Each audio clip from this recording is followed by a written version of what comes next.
Hello everyone, welcome to the class. Myself Fareen Khan and I am your guide for English literature. आज की इस video में हम RPSC school lecturer का जो अभी रिसेंटली एग्ज़ाम हुआ था 1 जून 2026 को उसका हम पेपर सॉल्यूशन कर रहे हैं जिसमें जिसमें कि मैं आपको 1 to 130 नंबर क्वेश्चन कंप्लीट करवा चुकी हूँ। ऑलरेडी 2 पार्ट्स में वीडियो है जिसमें कि मैंने ग्रामर का सेक्शन अलग करवाया है, लिटरेचर का सेक्शन अलग करवाया है, लेकिन उसके 20 क्वेश्चंस रह गए थे तो उनको आज हम कंप्लीट करेंगे जिसमें कि 10 क्वेश्चन तो अगेन लिटरेचर के हैं और 10 क्वेश्चन आईसीटी और पेडागोजी से रिलेटेड हैं। तो स्टार्ट करते हैं हमारी आज की video. Question number 131 number question, how does that long silence and. यानी कि जो हमारा नोवेल है दैट लॉन्ग साइलेंस तो वो किस तरह एंड होता है। Option number 1, Mohan is arrested and Jaya returns to her parents. Option number 2, Jaya decides to break her silence regardless of whether Mohan returns or not. Third number is Jaya commits suicide like Kusum. Fourth one is Jaya leaves home to live alone. And the answer is option number 2। Because जो हमारा novel है that long silence, इसकी ending ऐसे होती है कि जया अपने silence को ब्रेक कर देती, अपने साइलेंस को ब्रेक करने का डिसाइड कर लेती है, चाहे मोहन लौटे या ना लौटे। लेकिन नोवेल में इस बात को भी मेंशन किया गया है कि जो मोहन का एक लेटर उसको मिलता है जया को जिसमें कि वो कहता है कि ही विल रिटर्न सून। तो answer is option number 2। Next one is 132 number question is the ending of As You Like It described as provisional. Which of the following best explains what this means in the context of Rosalind and Orlando's relationship? तो जो हमारी comedy play है as you like it उसका ये question है। तो इसके बारे में हमें बताना है कि जो और इसके प्ले के एंड में रोजालिंड और ऑर्लैंडो की जो रिलेशनशिप मतलब उनकी जो मैरिज होती है तो वो क्या शो करती है। तो option number 1 is Rosalind disguise has no impact on the outcome of the relationship. Option number 2, the lovers union immediately resolve all their emotional and personal conflicts. Option number 3, the play emphasizes that their marriage is only the beginning of knowing each other, not the end of their challenges. Option number 4 is marriage in the play is depicted as an ultimate and permanent solution in human desire. So answer is option number 3. The play emphasizes that their marriage is only the beginning of knowing each other, not the end of their challenges. Next one is 133 number question. Which of the following best illustrate the use of animal imagery in Tughlaq's speech? यानी कि इनमें से तुगलक की speech में कौन सी animal imagery illustrate की है। ये जो हमारा प्ले है तुगलक इसमें कौन सी एनिमल इमेजरी यूज की गई है। Option number 1, history is ours to play with ours now, Durrama who thought it was a swallow. Option number 3, I took at the plates and I think of Ibn ul Murtaza. Option number 4 is I pray to the almighty to save me from sleep. And the answer is option number 2, Durrama who thought it was a swallow. तो ये जो basically ये एक animal imagery है जो Tughlaq play में use हुई है। Next one is question number 134, the Dorian and the Horatian are the types of. यानी कि जो डोरियन एंड होरेशियन ये किसके टाइप्स हैं। फिगर ऑफ स्पीच का एक लिटरेरी टर्म्स का ये क्वेश्चन है। इसमें हमें बताना है कि होरेशियन और डोरियन किसके पार्ट्स हैं यानी कि किसके टाइप्स हैं। एलिजी, एपिक, लिरिक या ode. Answer is ode. Ode generally ode ode 2 types के होते हैं, पिंडारिक एंड होरेशियन। ऐसे तो और भी सब टाइप्स हैं लाइक डोरियन और काउलियन। तो answer is option number 4। Next one is question number 135। Who introduced blank verse in English meter through his translation of books 2 and 4 of Virgil's Aeneid?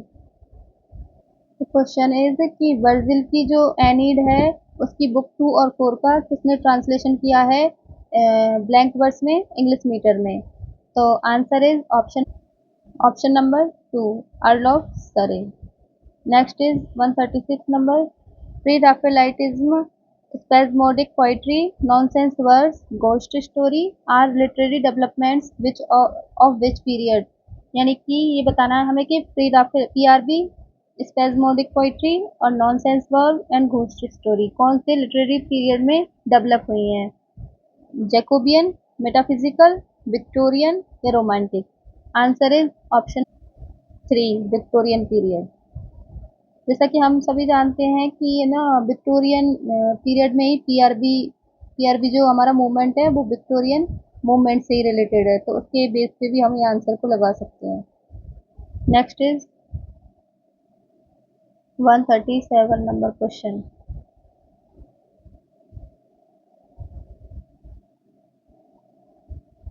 Which of the following is not correct according to Bacon's essay of truth? यानी कि bacon का जो ऐसे है of truth उसके बारे में कौन सा करेक्ट नहीं है? Option number 1, poets are lie to create pleasure. Option number 2, a mixture of lie adds to pleasure. Option number 3, a man who lies in cowards towards God and brave towards man. Option number 4, truth may come to the price of a pearl. And the answer is option number 3, a man who lie in cowards towards God and brave towards man. Next is 138 number question. The Invincible Man 1897, The War of the Worlds 1898 and The Time Machine 1895 are famous works written by H.G. Wells, William Watson, the G.B. Shaw, Rudyard Kipling। तो हमें ये बताना है कि ये जो works हैं ये किसके हैं। तो जनरली इस वाले पेपर में 3 to 5 क्वेश्चन ऐसे हैं जो कि वर्क से रिलेटेड पूछे हैं, क्योंकि लिटरेरी मूवमेंट्स और लिटरेरी पीरियड वाला जो टॉपिक है वो फर्स्ट ग्रेड में इसी ईयर इंक्लूड हुआ है, तो उसमें से बेसिक ये वर्क से रिलेटेड क्वेश्चन ज़्यादा पूछे गए हैं। तो answer is option number 3, GB Shaw. ये जीबी शॉ के वर्क्स हैं, the time machine, the war of the worlds, the invincible man. Next is 139 number question. Water, water everywhere and all the birds did shrink. Water, water everywhere, nor any drop to drink. These lines have been written by the poet William Wordsworth, P.B. Shelley, S.P. Coleridge, John Keats. So answer is option number 3rd, S.T. Coleridge। ये एक ballad है, ballad है ST. Coleridge की, और इसका नाम है rhyme of the ancient Mariner. Rhyme of the ancient Mariner. Answer is option number 3rd। Next is 140 number question. Which of the following term is used in the study of Creole language to refer to a standard variety? तो इसमें variety of language का ये question है कि इस term को क्या कहते हैं कि जब हम क्रियोल लैंग्वेज की स्टडी को रेफर करते हैं एक स्टैंडर्ड वेराइटी में। तो answer is option number 1, acrolect. Next is question number 141। Which one of the following is not an exclusive virtual learning environment? तो ये हमारे 140 to 150 क्वेश्चन पेडागोजी और आईसीटी से रिलेटेड है। तो option number 1 is immersive visual virtual learning environment, learning management system, blended instruction या personal learning environment. Answer is, यानी कि इसमें बताना है कि कौन सा इंक्लूड नहीं है एक्सक्लूसिव वर्चुअल लर्निंग एनवायरनमेंट से। तो answer is option number third, blended instruction, क्योंकि इसमें किसी भी वर्चुअलिटी से रिलेटेड नहीं है। तो answer is option number third. Next is 142 number question. Considering the advantage of cooperative learning, which one of the following is categorized into psychological health and social competence? Higher level of reasoning, higher self-esteem, greater problem solving, या more time on task? The answer is option higher self-esteem. Next is 143 number question. Below, some phrases are given as per Bruce Joyce and others where each one deliberates the basic purpose of specific model. यानी कि Bruce Joyce का कोई model है, उसकी phrases दी गई हैं। तो बताना है कि which one of the above four links to advance organizer model, यानी कि इनमें से कौन सी एडवांस ऑर्गेनाइजर मॉडल से रिलेटेड है। और A number is learning from presentation, B is the art of enhancing creative thought, C is the learner at the center, D is the art of making inferences. तो answer is option number four, यानी कि A number, learning from presentation, यानी कि advance organizer model में learning from presentation phrase है वो use की जाती है। Next is 144 number question.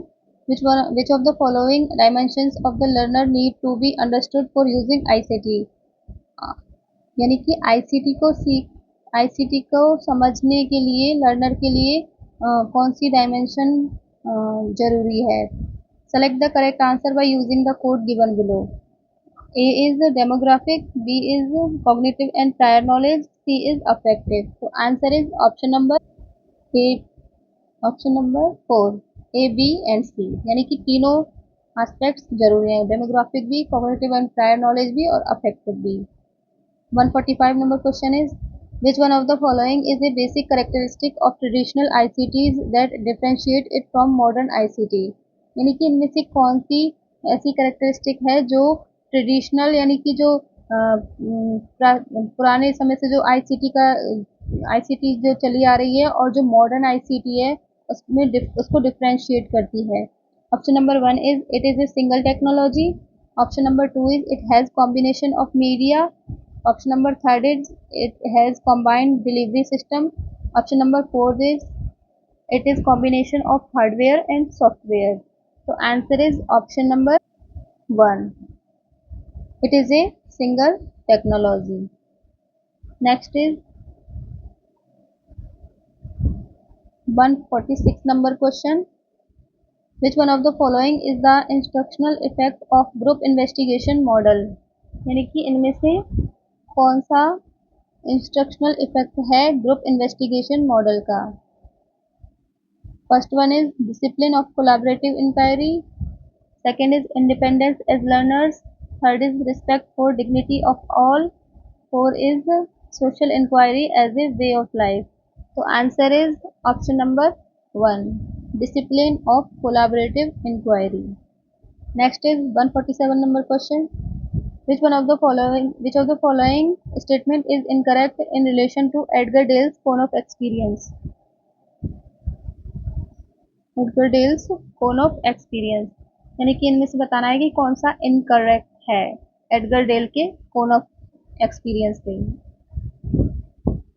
First one is exhibition are more effective than visual symbols, second is dramatic participation is less effective than contrive experience, third is motion pictures are less effective than recordings, fourth is direct purposeful experience is the most effective experience। तो Edgar del का जो अनुभव शंकु है, कोन of experience है, इसके बाद उसमें उसके 9 लेवल्स हैं। First is verbal, second is visual, third is audio, fourth is still pictures,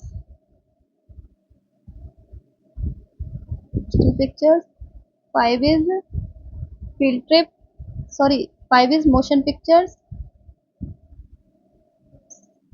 6 is field trip. 1 2 3 4 5 6 1 2 3 4 5 6 and 7. 7 is demonstration. 8 number is dramatic participation. 9 number is contrive experience. Contrive experience. And 10 number is direct या real experience. तो हमें जब ये पूरा पूरा कौन of experience ही का sequence याद होगा तभी हम इस क्वेश्चन को कर सकते हैं। तो answer is option number third, यानी कि motion pictures are less effective than recording. तो इसके इसके हिसाब से ये answer is incorrect. Next is 148 number question. In the process of occurrence, information as a precursor in information communication technology happens by. Option number 1 is wisdom preceding knowledge. Option number 2 is data preceding information. Option number 3 is information preceding data. Fourth one is wisdom preceding information. So answer is option number 2, data preceding information. Next is 149 number question. Which one of the following is an advantage of e-learning? यानी कि इनमें से कौन सा advantage है e learning का। Option number 1 is e learning can cater to different learning styles and promote collaboration among students. Option number 2 is lack of knowledge and skills on internet and web technology. Option number 3 is the feeling of isolation experienced by users of e-learning. Option number 4 is schools are not ready to use e-learning. So answer is option number 1. E-learning can cater to different learning styles and promote collaboration among students. Next is 150 number question. Kartikeya always speak to his employees with respect and only that what is needed. His communication is sensible and to the point. Which effective communication skill are used by Kartikeya under 7C? यानी कि इनमें से कौन सी communication skill use की गई है कार्तिकेय के द्वारा। First is concise, B is concrete, C is correct, D is coherent, E is courteous. देखते हैं इनमें से concise yes, concrete no, correct is no, coherent and courteous. तो answer is option number 1 A D E. तो ये थे आज के रिमेनिंग 20 क्वेश्चंस।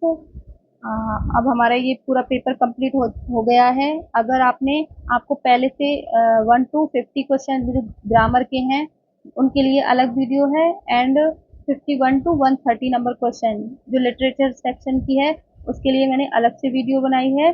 तो और नेक्स्ट इज दिस। तो इन सबको आप ज़रूर देखें, जिससे कि एक जो भी नेक्स्ट स्कूल लेक्चरर के लिए प्रिपरेशन कर रहे हैं तो उनको इस पेपर को एक अच्छे से देखना चाहिए, एनालाइज करना चाहिए कि कहाँ से क्वेश्चन पूछे गए हैं और कौन सा टॉपिक लीस्ट इम्पोर्टेंट है, कौन सा मोस्ट इम्पोर्टेंट है। जैसे कि इसमें ग्रामर के मैं जनरल इंट्रोडक्शन दे देती हूँ कि इसमें कैसे कैसे क्वेश्चन पूछे गए हैं। तो इसमें सबसे पहले हमारी ग्रामर है। ग्रामर के इसमें टोटल 50 क्वेश्चंस पूछे गए थे, जिसमें कि पैसेज भी इंक्लूड था। Next is literature section. Literature section में हमें टोटल 80 क्वेश्चन लिटरेचर के पूछे गए हैं। एंड सॉरी 80 नहीं, 90 क्वेश्चन, टोटल 90 क्वेश्चन लिटरेचर से थे, जिसमें कि नोवेल, ड्रामा और जो प्ले हैं दोनों वो, और पोएम्स और एसेज और वैरायटी ऑफ लैंग्वेज, इन सब के मिला के टोटल 90 क्वेश्चन।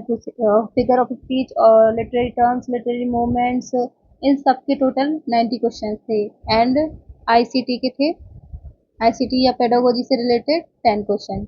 तो टोटल ये हमारे 150 क्वेश्चंस कंप्लीट हो गए. So I hope you like this video and this will help you in exam. If you like this, please do like, share and subscribe to my channel. Thank you.